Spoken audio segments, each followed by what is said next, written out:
जदयू के पूर्व सांसद और विधायकों से मुख्यमंत्री नीतीश कुमार बारी बारी से कर रहे हैं मुलाकात। सीएम हाउस के बाहर जदयू के सांसद और विधायकों के पहुंचने का दौर जारी। मुख्यमंत्री नीतीश कुमार एक एक कर नेता से अलग अलग कर रहे हैं मुलाकात। सभी नेताओं से राजनीतिक और उनके क्षेत्र का ले रहे हैं फीडबैक।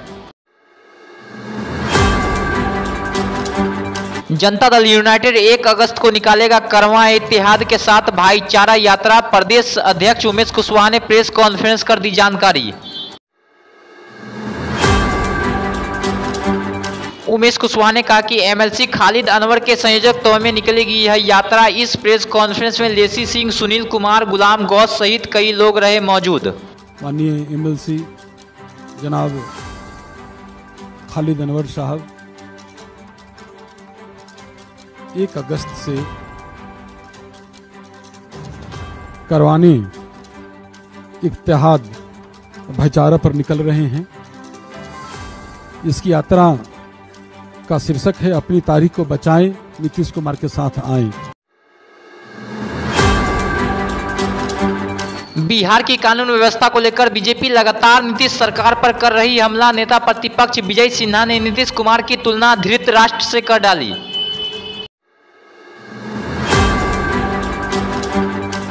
विजय सिन्हा ने कहा कि आखिर कब तक लाशों पर सियासत होती रहेगी। गुंडाराज में लगातार युवाओं की हत्या हो रही है। बिहार में पूरी तरह से गुंडाराज स्थापित कर दिया गया है।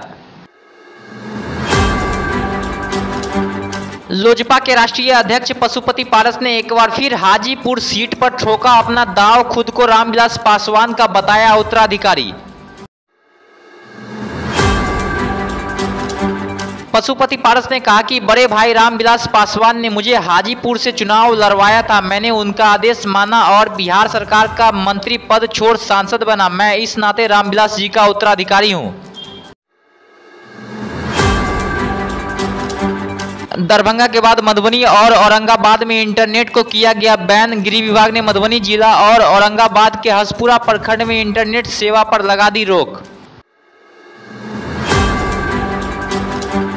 लालू प्रसाद यादव के बड़े बेटे तेज प्रताप यादव ने छात्र राजद भारत के नाम से बनाया एक नया संगठन। छात्र राजद की बैठक को लालू प्रसाद यादव ने किया संबोधित। बिहार के मुख्यमंत्री नीतीश सरकार का बड़ा आदेश। राज्य के सरकारी अस्पतालों में हुए अतिक्रमण पर चलेगा बुलडोजर। कार्यक्रम के प्रायोजक हैं वाइटल बायोलॉजी सेंटर, गुरुजी ओपी राय। 25 वर्षों से दरभंगा में लगातार छात्र छात्राओं को मेडिकल एवं 12th के क्षेत्र में सफलता हासिल कराने वाला एकमात्र संस्थान।